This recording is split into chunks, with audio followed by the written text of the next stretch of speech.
ये उर्से पाक उस अल्लाह के मुक़द्दस वली का है कि जिस घराने के जिसके घर वालों के हाल ये हैं कि इनके घर वालों के तो कटे हुए सर भी कुरान की तिलावत करते हैं। बेशक हज़रात गिरामी, यूं तो ज्यादा वक्त नहीं गुजरा इस जगह को बने हुए, आप हजरात बखूबी वाकिफ होंगे इस जगह से कि ये मज़ार पाक बने हुए ज्यादा वक्त नहीं गुजरा, ये जगह बने हुए ज्यादा वक्त नहीं गुजरा है। आप हजरात ने अपने माथे की निगाहों से देखा होगा और आपने हो सकता है हजरत के चेहरे का दीदार भी किया। ये बसंतपुर के लोग गवाह हैं। मैं आपको बताऊं, सन 2021 का जमाना है, जनवरी का महीना है, 18 तारीख है, कड़ाके की सर्दी है, ऐसी सर्दी कि जिस सर्दी के अंदर बिना सूटर के, बिना जैकेट के, बिना कपड़ों के, बिना कंबल के इंसान रहने के लिए तैयार नहीं होता। ऐसे आलम के अंदर कि जब जनवरी के महीने में 18 तारीख में सन 2021 में एक मर्द मुजाहिद पीलीभीत शरीफ की सरजमीन पर इंतकाल फरमाता है, उसका जनाजा लगभग 24 घंटे के बाद में सरजमीन बसंतपुर में आता है। लोगों ने देखा, मौलाना फरीद साहब गवाह है, दीगर उलमा इकराम गवाह है, सबने देखा कि वो मर्द मुजाहिद जो पीलीभीत शरीफ के अंदर रिहलत फरमा गया था, लगभग 24 घंटे के बाद में सरजमीन बसंतपुर में तशरीफ लाता है। सबने देखा, बसंतपुर के लोग गवाह हैं, सबकी निगाहों ने देखा कि हजरत की नाक से खून निकल रहा था। अल्लाह,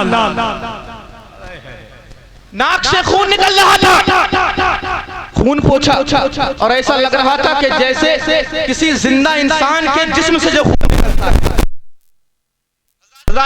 सर्दी के अंदर जब इंसान इंतकाल करता है तो जिस्म अकड़ जाता है, खून जम जाता है, इंसान अकड़ जाता है, खून जम जाता है। मगर वो मर्द मुजाहिद 24 घंटे के बाद में जब सरजमीन बसंतपुर के अंदर आया है तो सबकी आंखों ने देखा कि उसकी नाक से ऐसे खून निकल रहा था जैसे जिंदा इंसान के आंखों से और जिंदा इंसान से किसी से खून निकलता है।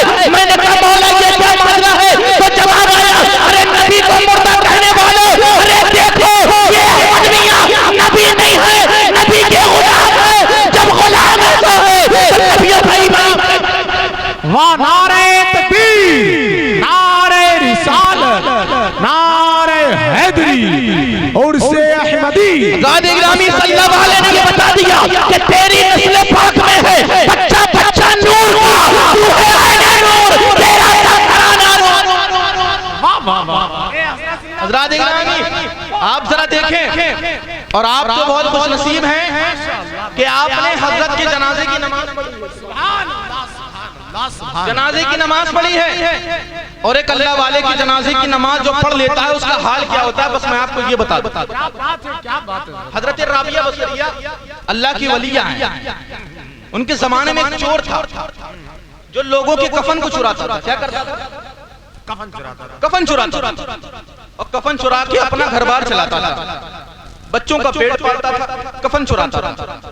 जब किसी का इंतकाल होता, खबर लगती तो कब्रिस्तान जाता और जाने के बाद में कब्र खोलकर कफन को निकालता और मार्केट में बेच के आता, घर का खर्चा पानी चलाता।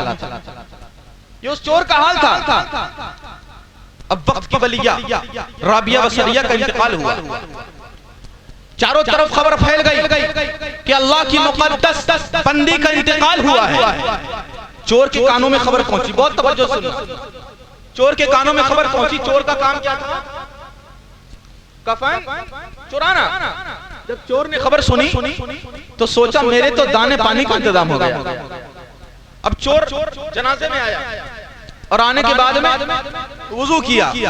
वुजू करने के बाद में लोगों को दिखाने के लिए कि मैं इनका जानने वाला था, जनाजे की नमाज पढ़ी।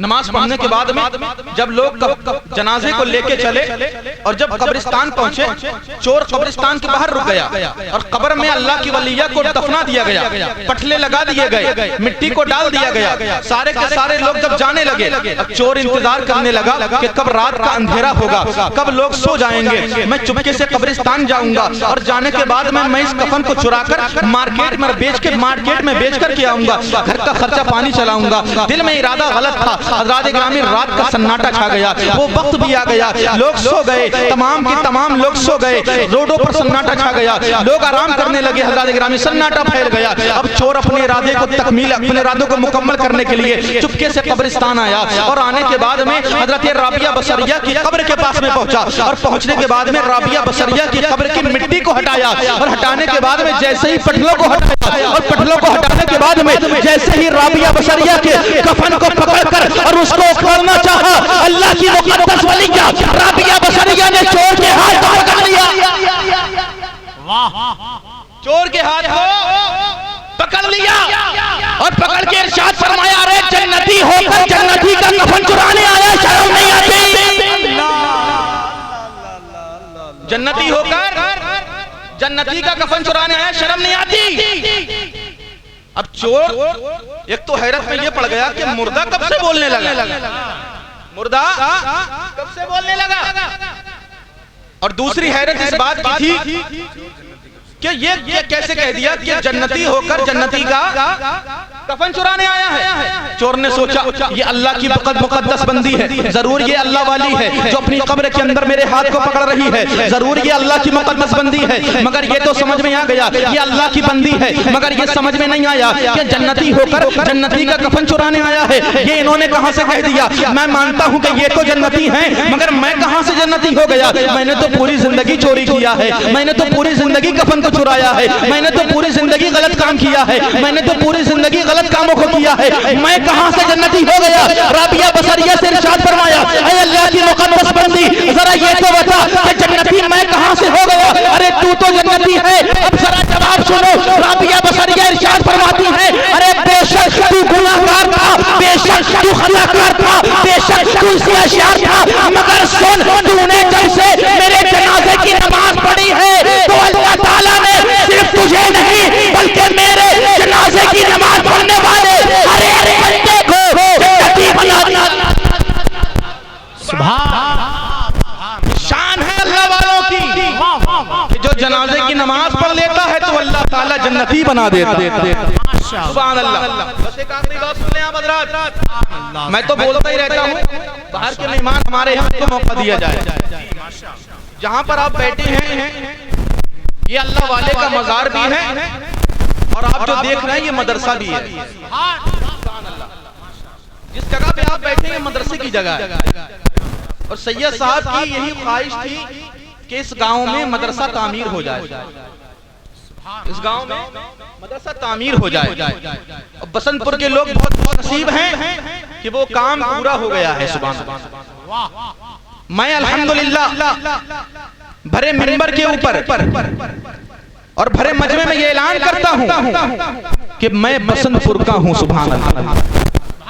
और बसंतपुर मेरा है, भले ही तुम मानो या मत मानो।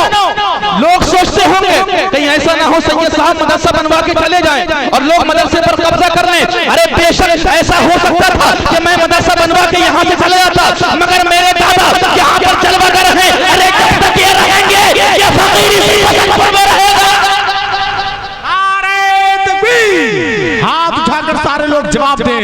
नारे तकबीर, नारे रिसालत, मसलके आला हजरत उर्से अहमदी हुजूर साहिबे सज्जादा हजरत अल्लामा मौलाना सैयद फुरकान मियां साहब क़िबला। अगर मुझे पीलीभीत भेजना है, अगर मुझे यहाँ से हटाना है, अगर मुझे चाहते हो तो सैयद साहब पीलीभीत चले जाएं और मदरसा छोड़ के चले जाएं, तो मुझसे पहले इस अल्लाह वाले को यहाँ से पीलीभीत भेजना होगा। अरे है किसी के अंदर इतनी ताकत जो अल्लाह वाले को यहाँ से हटा दे।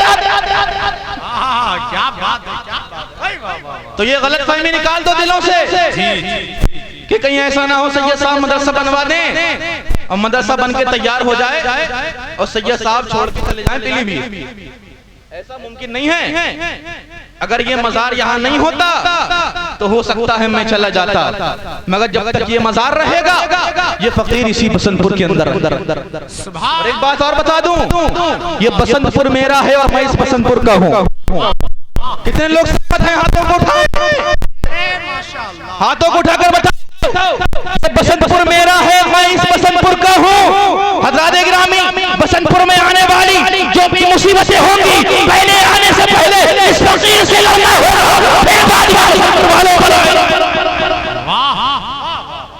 हजरात गिरामी, जब दामन पकड़ा है ना तो फिर मजबूती से पकड़ लो।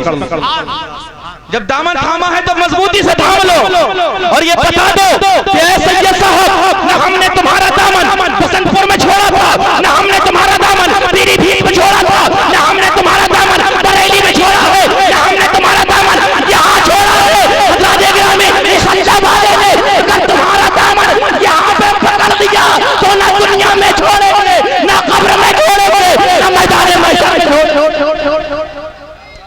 अल्लाह